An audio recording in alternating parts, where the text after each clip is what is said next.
आपकी ये चोट कैसे लगी? ये 20 तारीख को हम लोग जब जंतर मंतर से वहाँ गए थे संसद मार्च के लिए, तो चूँकि हम लोग इस प्रोटेस्टर को बड़े पीसफुली फॉलोअप कर रहे थे, तो जब हमने देखा कि वहाँ जाने के लिए जब बाधित हुए तो बच्चों का आक्रोश थोड़ा सा लगा कि पुलिस प्रशासन ने बिना जान पूछे पर तो बच्चों पर लाठियाँ चार्ज करना शुरू कर दिया। क्योंकि बच्चे थे तो मुझसे रहा नहीं गया, मैं बीच में गया, उन बच्चों को बचाया और बचाने को लेके कई एक डंडे मेरे भी लगे जिसमें फ्रैक्चर भी हुआ। बड़ी दुर्भाग्यपूर्ण स्थिति ये है इस देश में कि जिसको हम लोग मानते थे कि ये कुछ करेगा, ये कुछ बदलाव लाएगा, उसने इस देश को बहुत ही जर्जर स्थिति में लाके डाल दिया है। आज हमें शिक्षा के लिए लड़ना पड़ रहा है अपने ही देश में। इससे ज़्यादा निंदनीय बात और कोई हो नहीं सकती। हम इनसे मांग क्या रहे? शिक्षा, इस देश के बेहतर बच्चों के भविष्य के लिए, देश के भविष्य के लिए। जिन जिन देशों में शिक्षा का स्तर बहुत अच्छा है वो देश आज हमारे भारत की तुलना में 50 साल आगे जी रहे। मोदी जी को नहीं दिख रहा विदेशी यात्रा करने में लगे पड़े।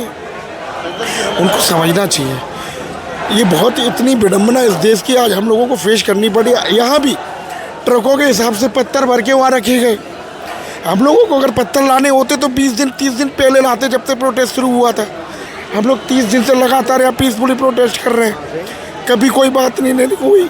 एक सिंगल वाक्य यहाँ पे घटित नहीं हुआ। प्रशासन को फूल दे रहे हैं, अधिकारियों को फूल दे रहे हैं। जितना दर्द इस सरकार में हम लोगों को देखने को मिल रहा है, मैं बस यही कह सकता हूँ कि मोदी जी को बहुत कुछ भुगतने का वक्त आ गया।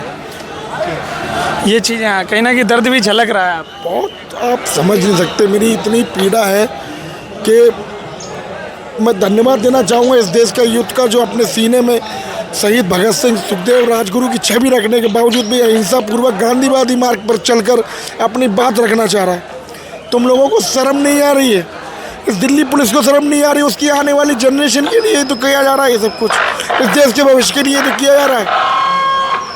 आप गलत हैं, आपको पता है कि ये सब कुछ गलत हो रहा है, तो क्यों ना सरकार के गलत नीतियों के खिलाफ इन नेताओं के विरुद्ध खड़े हो जाते हैं, छात्रों के साथ खड़े हो जाइए।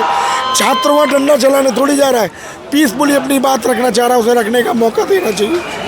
अच्छा, ये चीज़ और बता दीजिए, कब तक आंदोलन चलेगा? क्या यहाँ के जो लीड कर रहे हैं अभिजीत दीपके जी ने क्या कहा है, क्या रहेगा? सोनम वांगचुक जी अभी भी अनशन पे हैं, कहीं ना कहीं हॉस्पिटल में पुलिस ले गई उनको उठाकर। स्थितियाँ बहुत अनुकूल है नहीं, देश के हालात, देश के नेता जो स्थिति इस देश के भविष्य के साथ कर रहे हैं, हमें नहीं लगता कि बहुत जल्दी इसका कोई समस्या का समाधान होगा।